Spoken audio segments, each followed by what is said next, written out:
Welcome back to the Crochet Cradles with my friends at yarnspirations.com. This is the Misty Moss Stitch Crochet Lapghan using Granite blanket. Here, you'll need 2 balls in order to make this happen with the 10mm size N crochet hook today. Without further ado, if you'd like to change the size of this, it's multiples of 2 plus 2. So you can just chain 1, 2, 1, 2, 1, 2, get to the size you want, then just add 2 more, and you'll have the balance in order to do this stitch.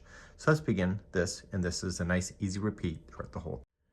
For tutorial purposes, I'm just using some spare yarn here. This is Granite Blanket Sparkle, so it has a bit of sparkle to it. And I'm just going to start off with the slip knot. The pattern says to chain 62, but again, if you want to change the size, it's multiples of 2 plus 2. So you can just do 1, 2, big enough, yes or not, yes or no. If not, keep going. So 1, 2, and 1, 2, and 1, 2. And when you're happy with it and the size of it, just add 2 more. So 1, 2. So this would be the beginning. So either chain 62 or do what I just showed you. So once you're ready, you're going to go 4th chain from the hook. So you're going to count it back. So 1, 2, 3, and the 4th one right here. And what I recommend for this is that when you do Granite blanket, make sure that you capture 2 strings on top and 1 on the bottom. So 2 strands on top, 1 on the bottom. And if you don't, what happens with this particular yarn is that it opens up a big space on the edge. So just going in the 4th chain from the hook, keeping the 2 strands on top, 1 at the bottom, and just single crochet. So what you've done here is that you've jumped over some stitch work in order to create a space that you see. So you're just going to chain 1, you'll skip the next chain, and then single crochet in the next chain after that. And you're going to work all the way across your chain in the same way. Okay, so chain 1, skip 1, and single crochet in the next chain. So chain 1, skip 1, and then you'll end up in the very last chain eventually when you get there. So if you're not there yet, just put me on pause, and then we're going to turn our work and begin row number 2. So technically we've just created the setup row, and so here is the next row that is going to happen in order to make it happen.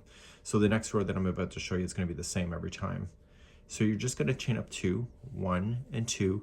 That will count as the first stitch and a chain 1 space. And what I need you to do is to go right into this space here. It's the first chain 1 space and single crochet. Chain 1 and go into the next space. So you're just concentrating on spaces. So this what makes this blanket really quick.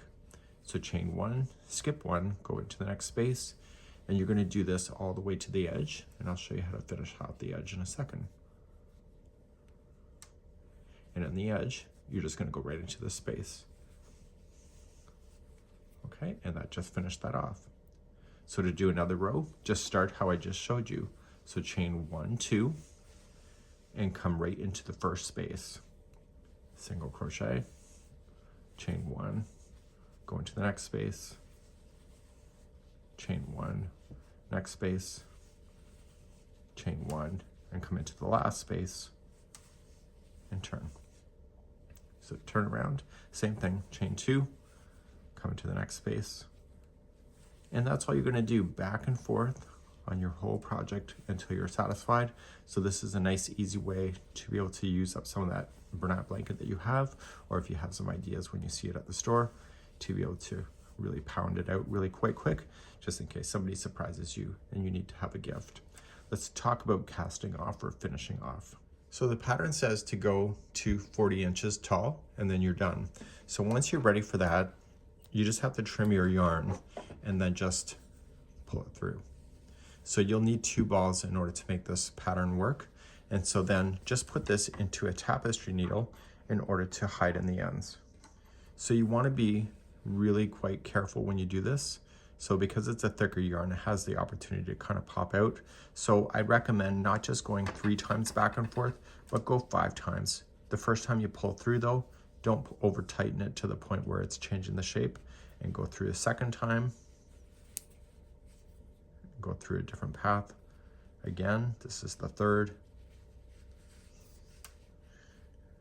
Okay, and one more time, this is the 4th.